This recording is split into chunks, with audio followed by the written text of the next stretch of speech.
उत्तरकाशी से, जहां पर निर्माणाधीन टनल टूटने से हादसा हुआ है। 35 मजदूर टनल के अंदर फंसे हुए बताए जा रहे हैं। जेसीबी मशीन से टनल खुलवाने की कोशिश इस वक्त चल रही है। देर रात टनल टूटने से मजदूर यहां फंस गए। यमुनोत्री राष्ट्रीय राजमार्ग पर यह बड़ा हादसा हुआ है। इस वक्त की बड़ी खबर आपको बता रहे हैं। काफी संख्या में यहां पर मजदूर फंसे हुए हैं। 35 की संख्या इनकी बताई जा रही है। तो निर्माणाधीन टनल बताया जा रहा है। उत्तरकाशी की खबर, जहां पर यह निर्माणाधीन टनल टूटने से हादसा हुआ है। बीती रात की घटना, अंदर कई मजदूर फंसे हुए हैं, जेसीबी मशीन लगी हुई है और टनल खुलवाने की कोशिश इस वक्त देखिए किस तरह से तेज हो गई है। ताजा तस्वीरें हम आप तक पहुंचा रहे हैं, देख सकते हैं आप। देखिए, जो लेटेस्ट अपडेट ये है कि अभी यहाँ पे पुलिस फोर्स और एनडीआरएफ एसडीआरएफ पहुँच चुके हैं मौके पर।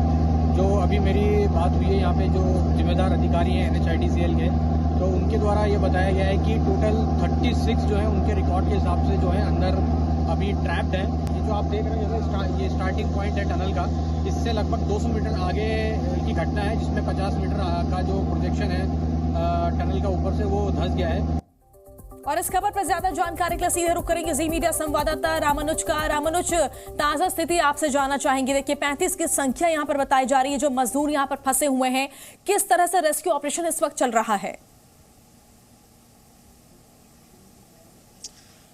देखिए, इस वक्त बड़ा अपडेट यह है कि रेस्क्यू ऑपरेशन अभी चल रहा है। जो मजदूरों की संख्या की लिस्ट सामने आई है, जिसको SDRF अभी बनाने की बात कर रही है, उसमें कुल मजदूरों की संख्या 36 है, यानी कि 36 मजदूरों की बात सामने आ रही है। जिस तरह से आपने भी 35 की बात की है, तो उनकी जो संख्या है वो 35 और 36 की बताई जा रही है। अब जब लिस्ट अभी थोड़ी देर के बाद सामने आ जाएगी, तस्वीर साफ होगी कि आखिर में उसमें देश के किन किन राज्यों के मजदूर फंसे हुए हैं। लेकिन दूसरा अपडेट यह है कि जो टनल का मेन पार्ट है जहां पर टूटा हुआ है, उससे और जो मजदूर फंसे हैं तकरीबन 800 मीटर की दूरी है।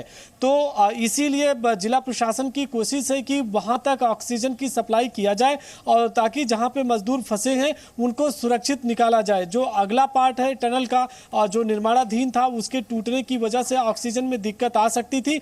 ऐसे में डिस्ट्रिक्ट एडमिनिस्ट्रेशन SDRF और जो दूसरी एजेंसीज के एक्सपर्ट्स हैं वो लगे हुए हैं और वहां ऑक्सीजन की सप्लाई करने की कोशिश करें।